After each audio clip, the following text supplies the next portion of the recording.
Bom dia, meus irmãos e minhas irmãs. Vamos começar agora o programa Palavras de Vida da Arquidiocese do Rio de Janeiro, um programa de entretenimento religioso de nossa arquidiocese que entra agora na sua casa. Olá, bom dia a todos vocês que estão aqui ligadinhos no Palavras de Vida, o programa oficial da Arquidiocese do Rio de Janeiro na TV Brasil. Vem com a gente, porque ainda estamos no mês da Bíblia e no quadro Conhecendo a Fé Católica, o tema de hoje é a Virgem Maria e a Palavra de Deus. Não dá para perder. E tem mais, no dia encontro, mais um telespectador compartilha com a gente qual passagem da Bíblia mais te marcou. Fique até o final, porque no Viva Cultura de hoje a gente tem ela, Eliana Ribeiro, cantando As Muralhas Cairão. E o Papa Francisco já está de volta em Roma após a sua 45ª viagem apostólica internacional pela Ásia. E é diretamente de lá que a gente acompanha agora a catequese com o Papa Francisco e confere as palavras que nos inspiram a começar a semana renovados e com os corações cheios de fé.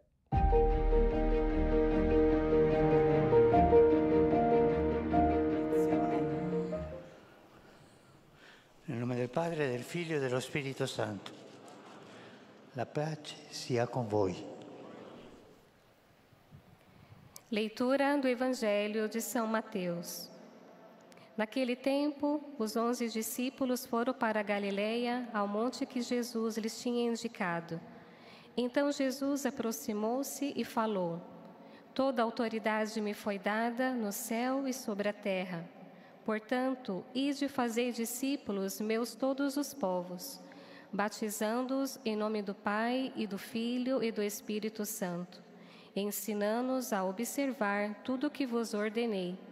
Eis que eu estarei convosco todos os dias até o fim do mundo. Palavra da salvação. E depois das leituras, passamos então a catequese do Santo Padre. Recordamos que falará hoje de sua viagem apostólica recém-concluída. Mas hoje eu gostaria de começar com uma boa notícia. Eu gostaria de apresentar a vocês 2 suicidas. Esses 2 irão se casar no próximo sábado.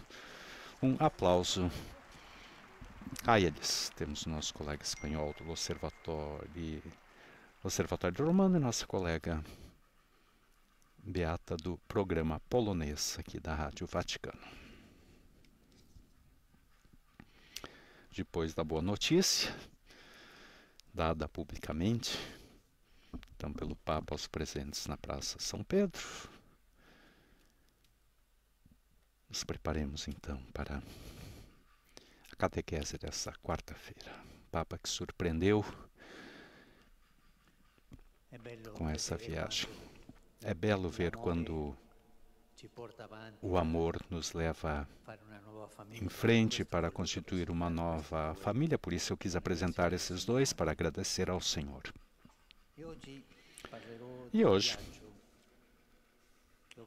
eu falarei da viagem que fiz à Ásia e à Oceania. Chama-se viagem apostólica porque não é uma viagem de turismo, é uma viagem para levar a palavra do Senhor, para fazer conhecer o Senhor e também para conhecer a alma dos povos. Isso é muito bonito. Foi São Paulo VI, em 1970, o primeiro Papa a voar em direção ao Sol Nascente, visitando por muito tempo as Filipinas e a Austrália, mas também parando em vários países asiáticos e nas ilhas Samoa. E aquela foi uma viagem memorável, não? Porque o primeiro a sair do Vaticano foi São João XXIII, que foi a Assis de trem, e depois já São Paulo VI fez isso, não? Uma viagem memorável. E também nisso tentei seguir o seu exemplo, mas, sendo alguns anos mais velho do que ele, limitei-me a 4 países. Papua Nova Guiné, Timor Oriental e Singapura. Indonésia, Papua Nova Guiné, Timor-Leste e Singapura. Agradeço ao Senhor que me permitiu, como velho Papa, o que eu gostaria de ter feito como jovem jesuíta, porque eu gostaria de ter ido ali como missionário. E uma primeira reflexão que surge espontaneamente depois dessa viagem é que, ao pensamento da Igreja, somos ainda demasiado eurocêntricos, ou, como se costuma dizer, ocidentais. Mas, na realidade, a Igreja é muito maior do que Roma, do que a Europa, é muito maior. E também me permito dizer muito mais viva nesses países, naqueles países. E experimentei isso de uma forma emocionante, encontrando aquelas comunidades, ouvindo os testemunhos de padres, freiras, leigos, sobretudo os catequistas. Os catequistas são aqueles que levam em frente a evangelização. Igrejas que não fazem proselitismo, mas que crescem por atração, como dizia sabiamente Bento XVI. Na Indonésia, os cristãos representam cerca de 10% e os católicos 3%, uma minoria. Mas o que eu encontrei foi uma igreja viva, dinâmica, capaz de viver e transmitir o Evangelho naquele país que tem uma cultura muito nobre, inclinada a harmonizar a diversidade e, ao mesmo tempo, tem a maior presença de muçulmanos no mundo. Naquele contexto, tive a confirmação de como a compaixão é o caminho que os cristãos podem e devem percorrer para dar testemunho de Cristo Salvador e, ao mesmo tempo, encontrar as grandes tradições religiosas e culturais. Sobre isso, sobre a compaixão, não esqueçamos as 3 características do Senhor, não? Proximidade, misericórdia e compaixão. Deus é próximo, Deus é misericordioso e Deus é compassivo. Se um cristão não tem compaixão, não serve para nada. Fé, fraternidade e compaixão foi o lema da visita à Indonésia. Com essas palavras, o Evangelho entra todos os dias, concretamente na vida daquele povo, acolhendo e dando-lhe a graça de Jesus morto e ressuscitado. Essas palavras são como uma ponte, como a passagem subterrânea que liga a Catedral de Jakarta à maior mesquita da Ásia. Lá vi que a fraternidade é o futuro, é a resposta à anticivilização, às tramas diabólicas do ódio e da guerra, e também do sectarismo. A fraternidade, a irmandade, a fraternidade. Encontrei a beleza de uma igreja missionária em saída na Papua Nova Guiné, um arquipélago que se estende até a imensidão do Oceano Pacífico. Lá, as diferentes etnias falam mais de 800 línguas. 800 línguas são faladas ali. Um ambiente ideal para o Espírito Santo, que ama fazer ressoar a mensagem do amor na sinfonia das linguagens. Não é uniformidade aquilo que faz o Espírito Santo, é sinfonia, é harmonia. É o chefe, é o dono da harmonia. Lá, em modo particular, os protagonistas foram e são ainda os missionários e os catequistas. Me alegrou o coração poder conviver um pouco com os missionários e os catequistas de hoje. E fiquei comovido ao ouvir os cânticos e as músicas dos jovens. Neles vi um novo futuro, sem violências tribais, sem independências, sem colonialismos ideológicos ou econômicos. Um futuro de fraternidade e de cuidado com o maravilhoso ambiente natural.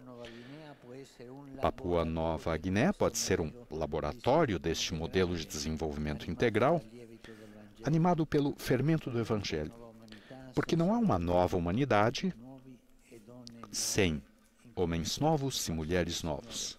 E isso é só o Senhor que faz. E gostaria ainda de mencionar a minha visita a Vanimo,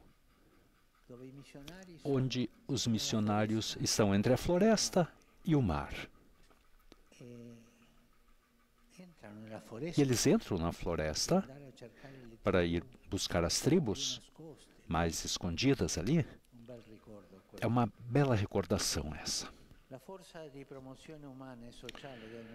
O poder da promoção humana e social da mensagem cristã destaca-se, de modo particular, na história de Timor-Leste. Ali a Igreja partilhou com todo o povo o processo de independência, orientando sempre para a paz e para a reconciliação. Não se trata de uma ideologização da fé, não. É a fé que se torna cultura, é a fé que se faz cultura e, ao mesmo tempo, a ilumina, purifica e eleva. Por isso, relancei a fecunda relação entre fé e cultura, que São João Paulo II já havia sublinhado na sua visita. A fé deve ser inculturada e as culturas vão evangelizadas. Fé e cultura. Mas, sobretudo, eu fiquei muito tocado pela beleza daquele povo, um povo experimentado, mas um povo alegre, um povo sábio no sofrimento, um povo que não só gera muitos filhos, mas tinha um verdadeiro mar de crianças, tantos. Não só geram tantos filhos, tantas crianças, como os ensina a sorrir. Nunca esquecerei o sorriso das crianças daquela pátria, daquela região. Eles sorriem sempre ali. E existem tantos, são tantos. Ensina eles a sorrir com aquela fé. E essa é uma garantia do futuro. Em suma, em Timor-Leste via a juventude da igreja, famílias, crianças, jovens, tantos seminaristas e aspirantes à vida consagrada.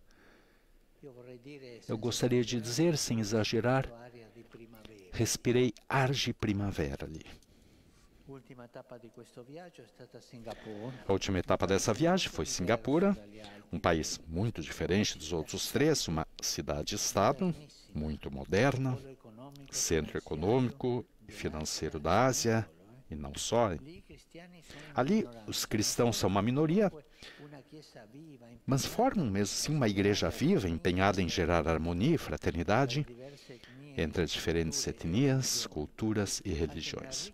Também na rica Singapura existem os pequenos que seguem o Evangelho e se tornam sal e luz, testemunhas de uma esperança maior do que aquela que os ganhos econômicos podem garantir. Eu gostaria de agradecer a essas populações, a esses povos que me acolheram com tanto calor, com tanto amor. Agradecer os seus governantes que ajudaram tanto a essa visita para que se realizasse em ordem, sem problemas. Agradeço a todos aqueles que também colaboraram com isso.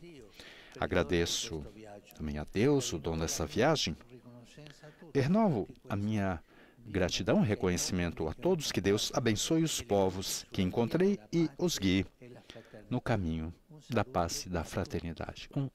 Uma saudação a todos. E agora teremos o canto em latim do Pai Nosso e a bênção, então, do Santo Padre, que conclui, então, a audiência geral dessa quarta-feira. Pater noster, qui es in celis, sanctificetur nomen tuum, adveniat regnum tuum, fiat voluntas tua, sicut in cielo et in terra. Panem nostrum quotidianum da nobis hodie, et dimitte nobis debita nostra, sicut et nos dimittimus debitoribus nostris, et ne nos inducas sed libera-nos a malo. Domino Hoviscum, et cum spiritu tuo, sit nomen Domini benedictum, ex hoc nunc et usque in saeculum, aiutorium nostrum in nomine Domini. qui feci caelum et terram. Benedicat vos omnipotens Deus, Pater, et Filius, et Spiritus Sanctus. Amen.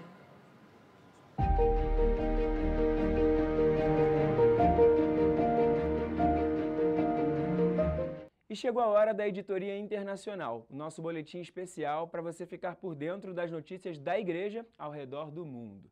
E para nos atualizar diretamente de Roma, temos a nossa querida correspondente Bianca Fracalvieri. Olá, Bianca! Olá, Vinícius. De volta de sua viagem à Ásia e Oceania, o Papa Francisco retomou a sua habitual agenda no Vaticano, sem tirar nenhum dia sequer para descansar da sua mais longa peregrinação internacional. Foram 12 dias, dos quais ouvimos um resumo em sua catequese semanal e voltaram a ressoar com força os seus apelos pelo dom da paz. De modo especial, o Papa citou as mães que perderam seus filhos em guerras. Vamos ouvir. E non dimentichiamo le guerre che insanguinano il mondo. Penso alla martoriata Ucraina, al Myanmar, penso al Medio Oriente. Quante vittime innocenti. Penso alle mamme che hanno perso figli in guerra. Quanti giovani vite stroncate. Penso a Hersh Goldman Polin, trovato morto a inizio settembre insieme ad altri 5 ostaggi a Gaza. Nel novembre dell'anno scorso avevo incontrato la madre, Rachel, che mi ha colpito per la sua umanità. L'accompagno in questo momento. Prego per le vittime e continuo ad essere vicino a tutte le famiglie degli ostaggi. Cessi il conflitto in Palestina e Israele. Cessino le violenze. Cessino gli odi. Si rilascino gli ostaggi. Continuano i negoziati e si trovino soluzioni di pace. Do Vaticano, Bianca Fracalvieri para o programa Palavras de Vida. Muito obrigado, Bianca, e o nosso agradecimento também a toda a sua equipe. Na semana que vem a gente volta com mais informações. Agora a gente vai para um rápido intervalo, mas não sai daí porque no próximo bloco tem o boletim Igreja no Brasil. Eu espero você.